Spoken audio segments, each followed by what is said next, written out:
Astonishing insight. That's what I hope to bring you today. This is the secret to pulling an avoidant out of limbo.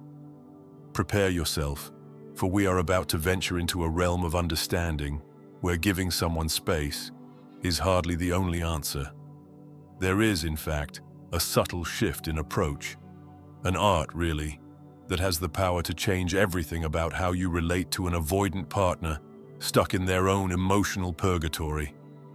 Let's begin with a little story.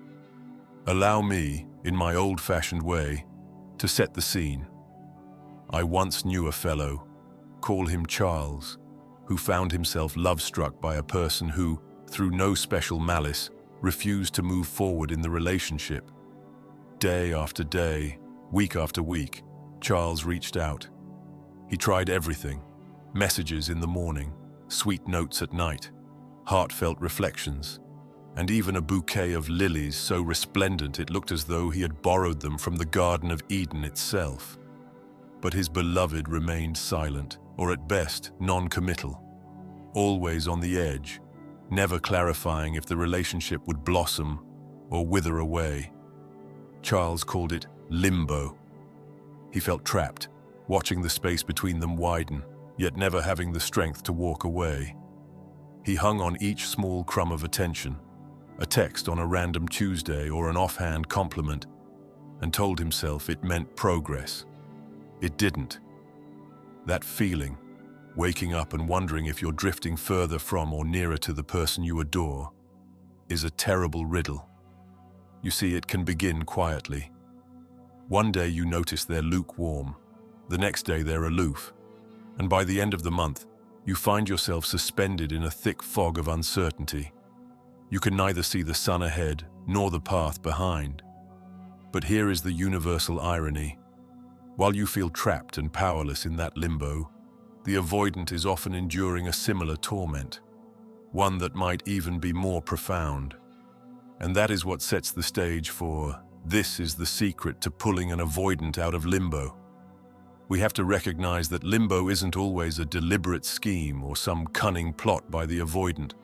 More often than not, it is a manifestation of conflicting needs, the longing for connection versus the desire for independence.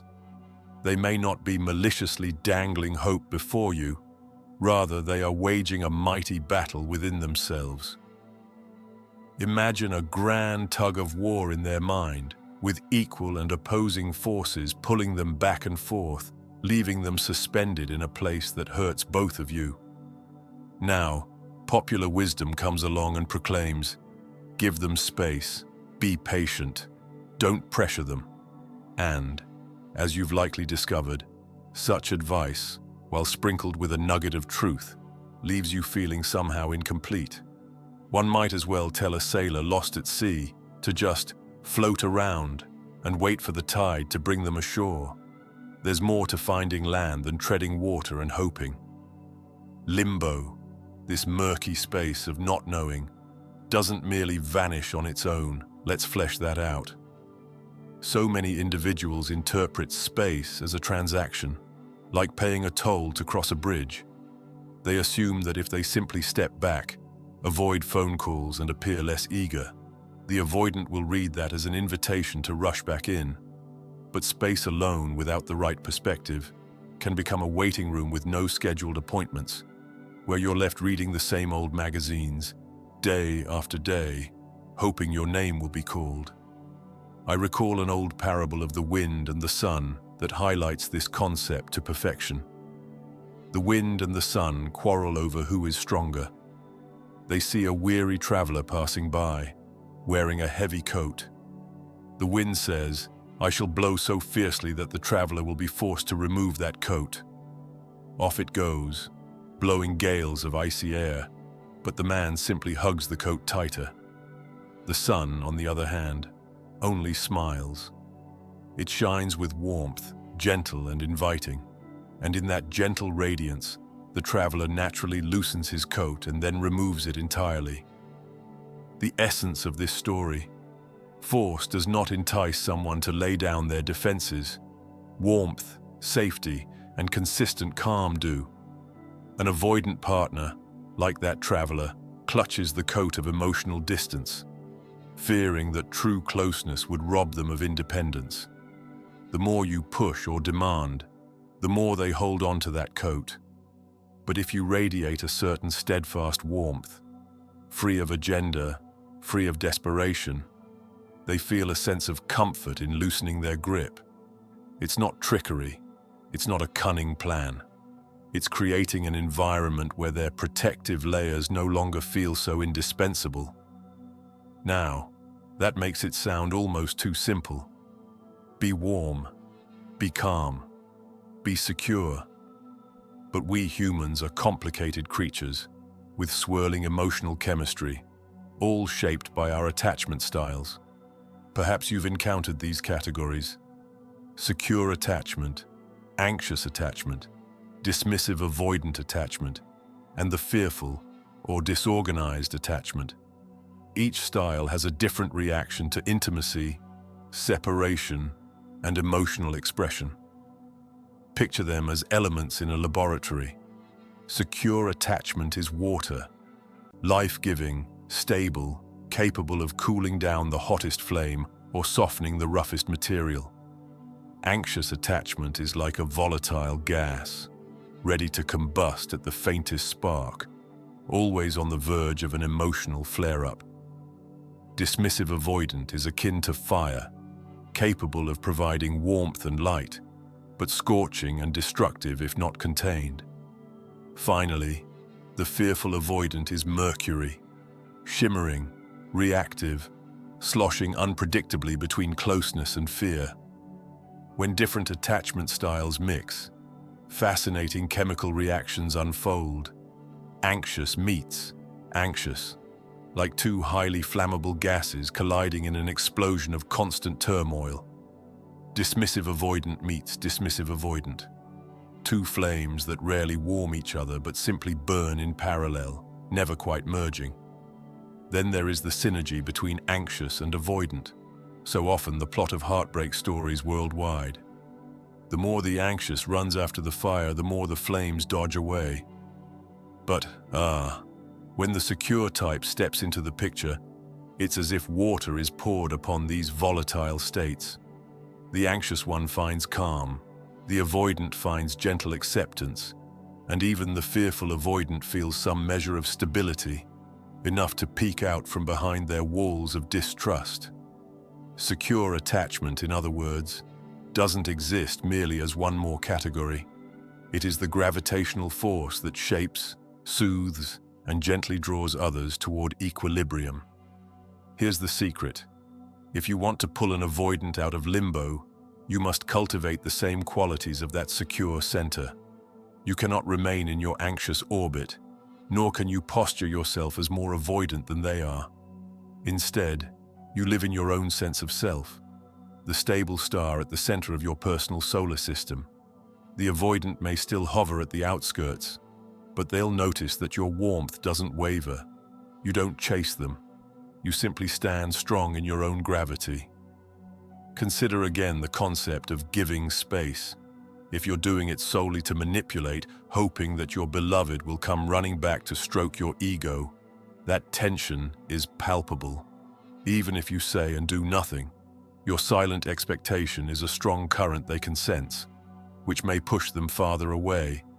But if you withdraw in order to honor your own emotional well-being, if you say to yourself, "I shall not sacrifice my self-worth on this altar of endless waiting, and I will allow them to choose as they will," that is a freedom from outcome, and it often changes the dynamic entirely.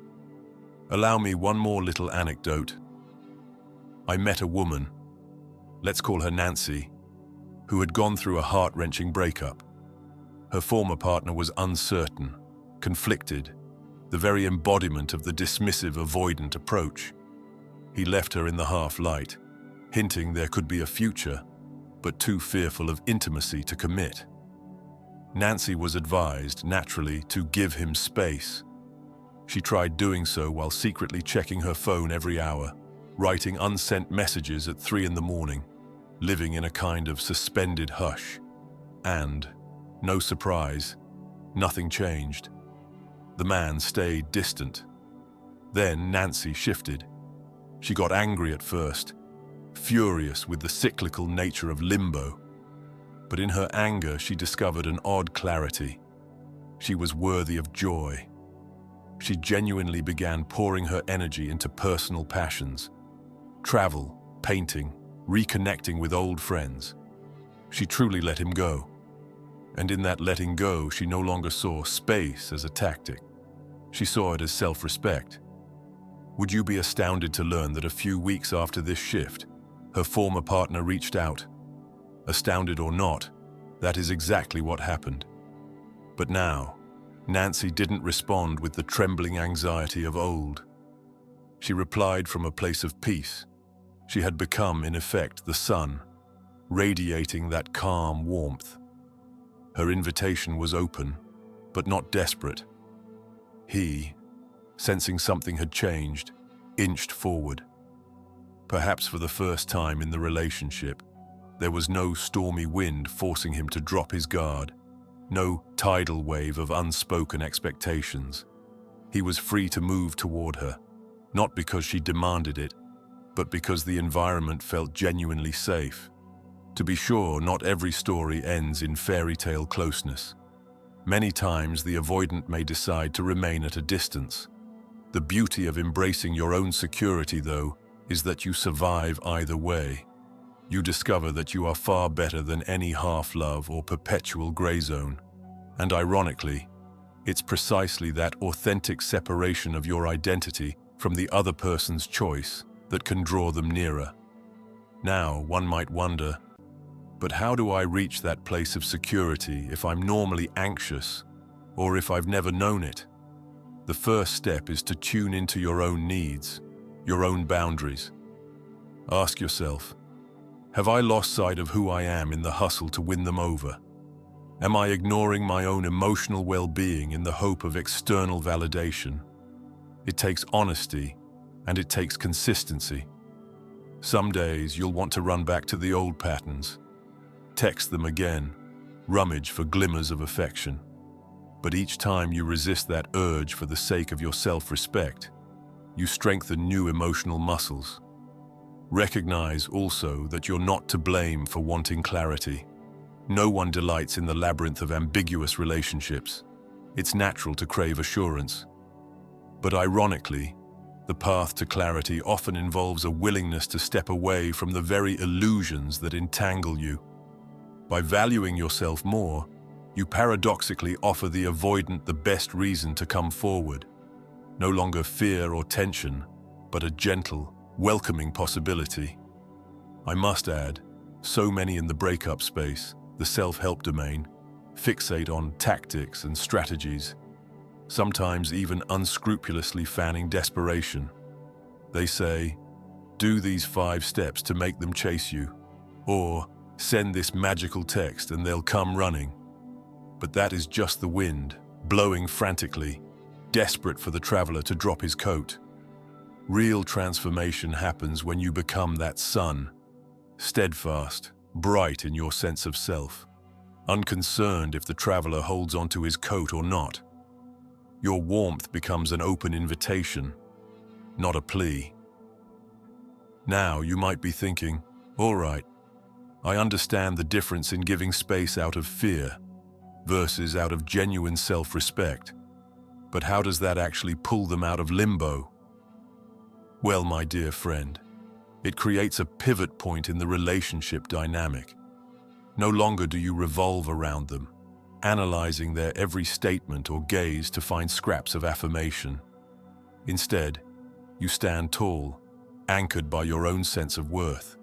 And in so doing, you remove the perceived pressure that has them clutching their emotional armor. Remember, an avoidant's deepest fear is that closeness will swallow their independence. When they encounter someone who is so secure that independence is never threatened, who requires mutual respect rather than endless entanglement, it can inspire them to reevaluate their stance. Of course, not everyone is ready to overcome their fears, but if ever they are capable, it will be under the glow of an environment that honors true autonomy and not when battered by an onslaught of anxious demands. That is the real shift, from an old pattern of, I want you, I need you, please give me more, to a resolute state of, I cherish what we had, or might have, but I honor myself foremost. You are free to join me in that healthy space, or not. It sounds simple in speech, but it is an evolution in the psyche. So, if there is one parting plea I could make, it would be for anyone wrestling with an avoidant partner, floating in the in-between, to look inward first. Cultivate your own secure stance. Give them space not out of a calculated measure to lure them in, but because you value your own time and peace. Release outcomes because only in true release can you discover your real center, and only in that center can you offer the kind of unconditional safety that might coax them out of their shell. Charles, in the story I mentioned at the start, eventually found this clarity. He'd spent so long trying to fix what he called broken signals between him and his love, only to find the more he tinkered, the more stuck he felt. In letting go, Charles discovered that who he was, unapologetically, was the key to real connection. Not 100 carefully scripted texts or forcibly cheerful gestures, but a single honest embrace of self. Ironically, it was in not waiting around that he offered his partner the genuine choice to come closer on their own terms. Limbo, for both of them, evaporated. Whether you call it a happy ending or simply a new beginning, it was a release from the murkiness of suspended hope. And so, there you have it, a path through the fog, a beam of warmth where the wind once roared. This is the secret to pulling an avoidant out of limbo. We've seen that space alone is never enough. It's the intention behind it, the quiet refusal to be victim or villain, the calm presence that neither chases nor cowers. Does that guarantee your beloved will finally see the light? But it frees you from the misery of uncertainty and grants you a chance at genuine connection, one based on respect and not on coaxing or cornering. Remember the parable of the sun and the wind. Be that steady radiance, that secure anchor. Let them hold their coat if they choose, but never lose your gleam. If they want to remove their coat, let it be because the glow you radiate is both free and inviting, never forced. In that singular act of stepping into your own security, you just might set the stage for them to step out of their limbo, and for you both to find the clarity you so richly deserve.